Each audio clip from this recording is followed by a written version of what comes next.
Φίλες και φίλοι, γεια σας. Είμαι ο Χρήστος Μουστάκας και είναι το Try Bonsai. Απόψε θα ασχοληθούμε με τα bonsai εμπορίου. Πρόκειται για bonsai τα οποία έχουν περάσει κάποιες ταλαιπωρίες για να έρθουν μέχρι εμάς, μέχρι να φτάσουν στα σπίτια μας είτε από δώρο είτε από δική μας επιθυμία, και πρέπει να βρούμε έναν τρόπο να ισορροπήσουμε την κατάσταση μέχρι να συνηθίσουν στις νέες κλιματολογικές συνθήκες και να μπορέσουμε μετά να παρέμβουμε και στη διαμόρφωσή τους, στην εξωτερική κτλ. Πρώτο μας μέλημα όμως είναι να μην τα χάσουμε, να μην μας ξεχαθούν, γιατί είναι συνηθισμένα να έχουν μεγαλώσει τα περισσότερα από αυτά, όχι όλα, σε θερμοκήπια κάτω από λάμπες, να έχουν σφινώσει στο Σουέζ για κάποιες μέρες, κανείς δεν ξέρει, οπότε πάμε να δούμε τι πρέπει να κάνουμε για να μπορέσουμε να διατηρήσουμε το νέο μας bonsai υγιές και όμορφο. Σήμερα λοιπόν έχουμε εδώ μαζί μας μία κινεζική φθελιά, ένα elm όπως λέγεται στα αγγλικά. Είναι αυτό που εμείς λέμε κινεζική φθελιά, είναι ένα πολύ δυνατό φυτό, είναι ένα φυτό το οποίο δεν χρειάζεται ιδιαίτερες κλιματολογικές συνθήκες, μπορεί να αντέξει και στην ξηρασία και στην παγωνιά, όχι βέβαια σε πολύ extreme καταστάσεις. Η συμβουλή μου είναι, πριν ασχοληθείτε με ένα bonsai, να μαθαίνετε γενικά κάποια γεωπονικά στοιχεία, κάποια στοιχεία για το δέντρο, όπως μεγαλώνει στη φύση.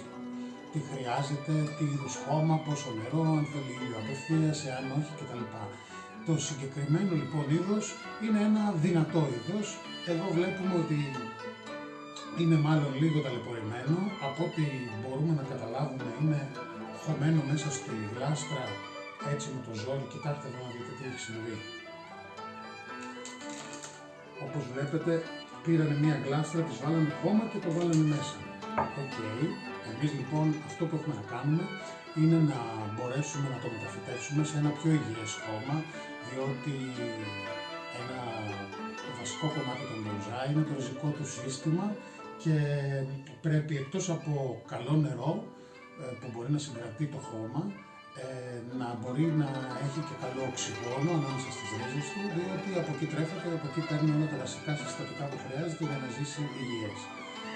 Οπότε, ξεκινώντας με αυτό το bonsai, νομίζω το πιο σωστό είναι να μπορέσουμε να δούμε τι μπορούμε να κάνουμε με τις ρίζες του, οι οποίες όπως βλέπετε εδώ είναι μάλλον πάρα πολύ καιρό μέσα, ήταν στο παλιό του δοχείο, υπάρχουν ρίζες, έχουν μεγαλώσει, κάποιες πρέπει να κοπούν, όχι όλες, θα σας πω εγώ τώρα σε λίγο. Ας απομακρύνουμε αυτό το δοχείο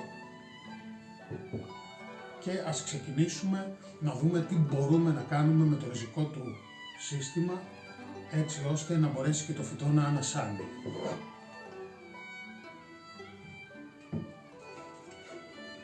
Είμαστε λοιπόν εδώ με το φυτό μας, το βλέπουμε σε τι κατάσταση είναι. Αυτό που πρέπει να προσέχουμε πάρα πολύ είναι να μην σπάσουμε ρίζες πριν αποφασίσουμε εμείς ποιες είναι αυτές που θα κόψουμε. Χρησιμοποιούμε λοιπόν ένα ξύλο, προσπαθώντας αργά και σταθερά να απομακρύνουμε όσο πιο πολύ χώμα μπορούμε, αλλά όχι όλο, επιμένω. Βάσει της εμπειρίας μου, σε αυτά τα bonsai πρέπει να κρατήσουμε μία μπάλα από χώμα, έτσι ώστε να μην πάθει ένα ολοκληρωτικό σοκ το φυτό μέχρι να μπορέσει να προσαρμοστεί σε όλα τα νέα του δεδομένα. Οπότε ας αρχίσουμε σιγά σιγά να βγάζουμε το χώμα από τις ρίζες χωρίς να προκαλούμε πάρα πολύ μεγάλα προβλήματα. Μουσική παρακαλώ.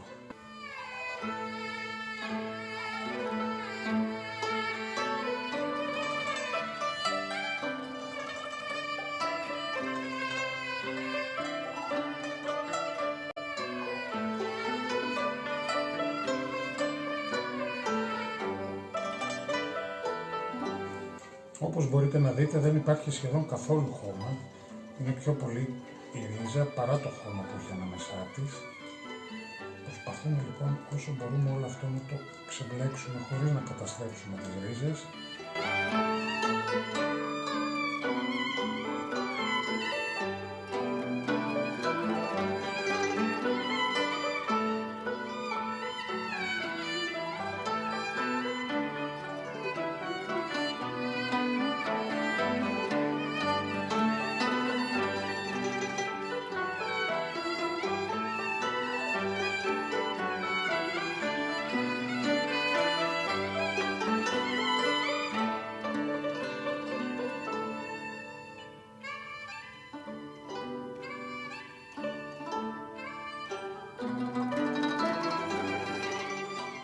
Όπως βλέπετε οι ρίζες έχουν μπλεχτεί γύρω-γύρω, προσπαθούμε όσο μπορούμε να τις καθαρίσουμε,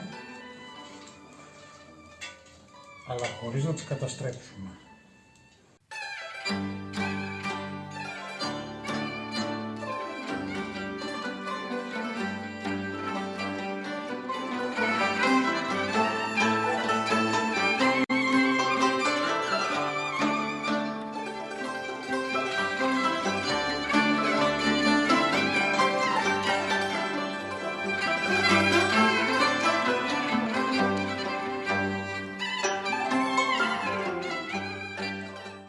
Πολύ ωραία. Λοιπόν, βλέπουμε ότι το δέντρο μας, τώρα βλέπουμε από πού έρχονται οι ρίζες, πού πάνε κτλ. Ένα μπονζάι δεν χρειάζεται ποτέ τις μεγάλες του ρίζες. Αυτό τι σημαίνει? Συνήθως τις μεγάλες ρίζες τις κόβουμε, γιατί μας ενδιαφέρουν τα μικρά τα τριχίδια. Αυτή εδώ η ρίζα, όπως βλέπουμε, είναι σχεδόν άχρηστη. Υπάρχει έτσι και αλλιώς άλλο ριζικό, θα τη φέρουμε, θα την κόψουμε, γιατί δεν μας χρειάζεται, και αυτές τις πολύ μεγάλες ρίζες θα φροντίσουμε να τις κοντίνουμε. Κανονικά θα έπρεπε να τις κοντίνουμε ακόμα περισσότερο, αλλά εμείς είπαμε θα αφήσουμε λίγο από την προηγούμενη κατάσταση. Δεν θα τα καταστρέψουμε όλα, διότι το μπονζάι έτσι κι αλλιώς έχει περάσει ένα μεγάλο σοκ.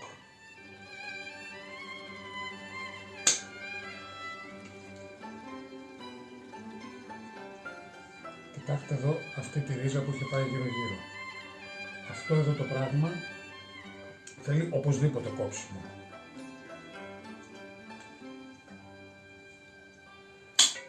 Και πάλι δεν θα πάμε ΣΥΡΙΖΑ, γιατί φροντίζουμε να κρατήσουμε όσο περισσότερο μπορούμε. Παρόλο που δεν πρέπει, αλλά αυτό θα είναι κάτι με το οποίο θα ασχοληθούμε στη δεύτερη ή στην τρίτη μεταμφύτευση που θα κάνουμε.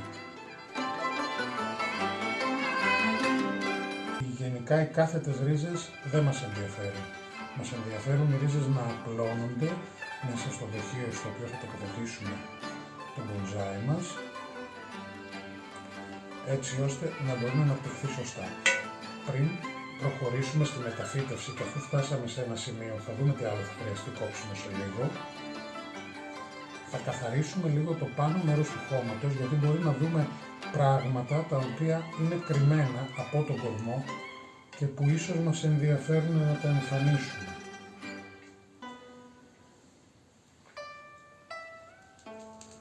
Συνήθως έτσι γίνεται, όπως και εδώ βλέπουμε ότι ο κορμός έχει ένα ενδιαφέρον όσο πάμε πιο βαθιά.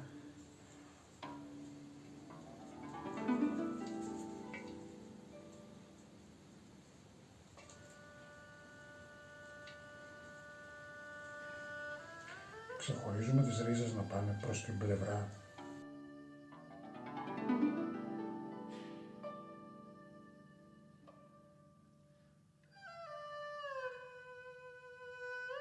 Και νομίζω ότι σε πρώτη φάση είμαστε έτοιμοι να μπορέσουμε να το μεταφυτεύσουμε.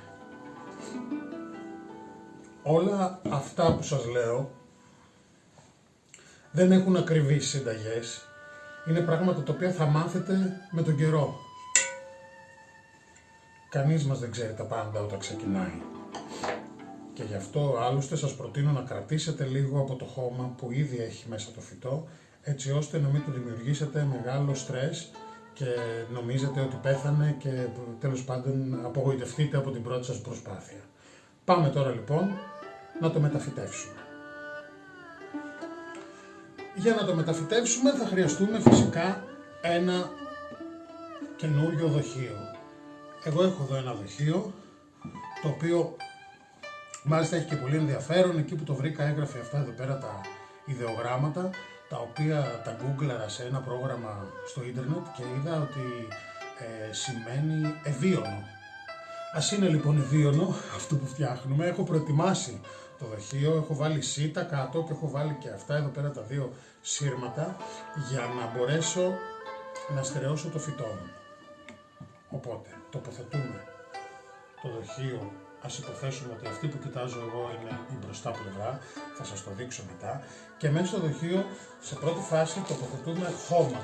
Αφού έχουμε βάλει πρώτα κάτω μία σίτα για να συγκρατήσει το χώμα μας, διότι δεν θέλουμε με τα ποτίσματα να χάνουμε χώμα. Θέλουμε το χώμα μας όμως να είναι ένα καλό χώμα, το οποίο να στραγγίζει καλά μετά τα ποτίσματα. Υπάρχουν ειδικά χώματα γι' αυτά.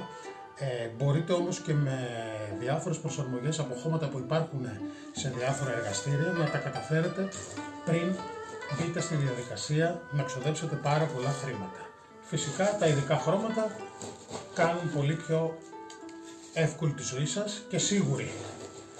Εγώ εκτός από το χώμα που έχω χρησιμοποιήσει να σας πω ότι έχω βάλει μέσα και χώμα λάβας, το οποίο εκτός από ότι είναι αποστραγγιστικό, είναι πάρα πολύ καλό διότι διατηρεί υγρασία.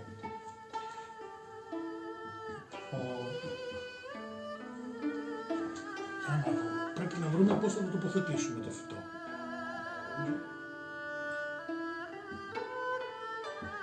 Νομίζω ότι λίγο αριστερά είναι πιο σωστό. Κάπου εδώ. Οπότε θα βάλουμε λίγο χώμα εδώ για να το ισιώσω.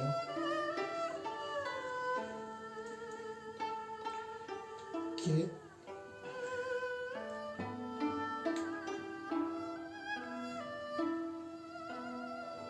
να τακτοποιήσω τις ρίζες μέσα. Όσες δεν χωράνε θα τις κόψουμε. Εδώ πέρα μας χωράνε όλες από ό,τι βλέπω.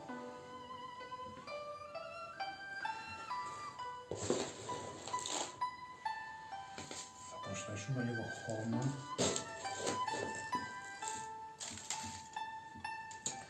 Θα ασφαλίσουμε το φυτό μας με τα σύρματα αυτά, τα οποία να σας δείξω τι θα συμβεί.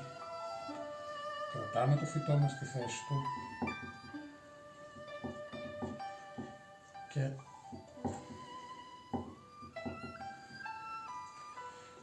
στρίβουμε με μία πένσα το σύρμα μας,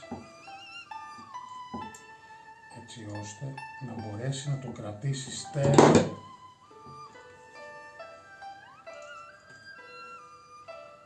στο σημείο που θέλουμε.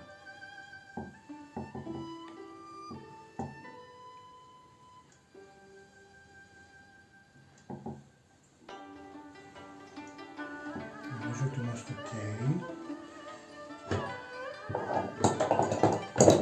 Ό,τι περισσεύει το κόβουμε.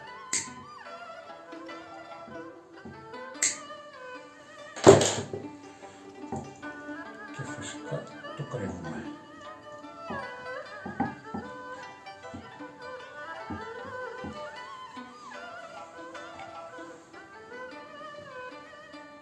Αριστούργημα, πολύ ωραίο. Τώρα προσθέτουμε χώμα και θα ξεκινήσουμε να κάνουμε μία από τις σημαντικότερες δουλειές που πρέπει να κάνουμε σε σχέση με το χώμα και τη μεταφύτευση. Δεν πρέπει να μείνει μέσα στο δοχείο μας καθόλου κενό αέρα. Οπότε αρχίζουμε και δουλεύουμε κατά αυτόν τον τρόπο το χώμα κοντά στις ρίζες.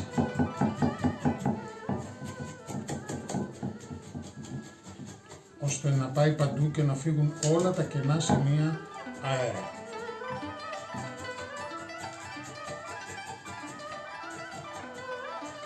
Θα παρατηρήσετε ότι όσο θα το δουλεύετε, τόσο πιο πολύ θα μπαίνει το χώμα προς τα μέσα και θα χάνετε, διότι αντικαθιστά τα κενά αέρος. Όσο λιγότερα κενά αέρος, τόσο καλύτερα για τις ρίζες μας.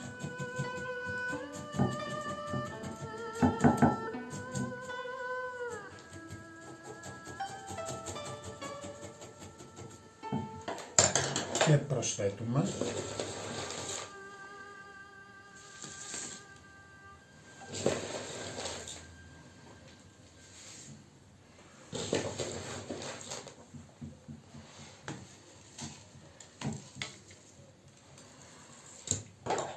Και συνεχίζουμε.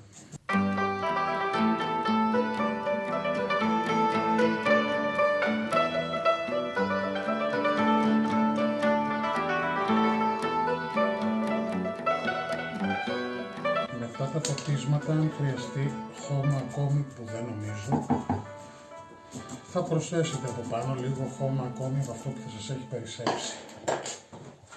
Εδώ βλέπω κάποιες ρίζες να εξέχουν, τις οποίες δεν τις θέλω, και εφόσον έχουν μείνει έξω από το χώμα θα τις κόψω.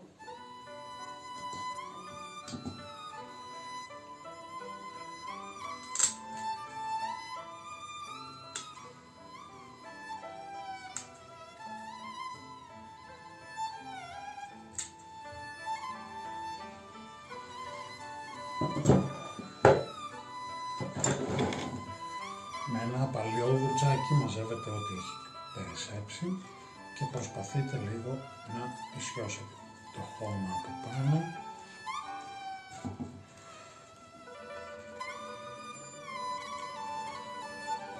Δεν θα ασχοληθούμε σήμερα καθόλου με κοψίματα και τέτοια πράγματα. Θα το αφήσουμε σε ένα σκιερό μέρος να μπορέσει να επανέλθει το φυτό αφού το ποτίσουμε.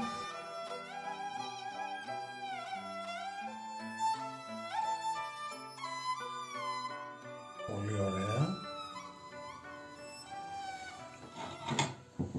Το ποτίζουμε κάθε φορά που αυτό χρειάζεται. Οι Κινέζοι λένε ότι χρειάζονται 3 χρόνια για να μάθεις πώς να ποτίζεις το κάθε δέντρο ξεχωριστά.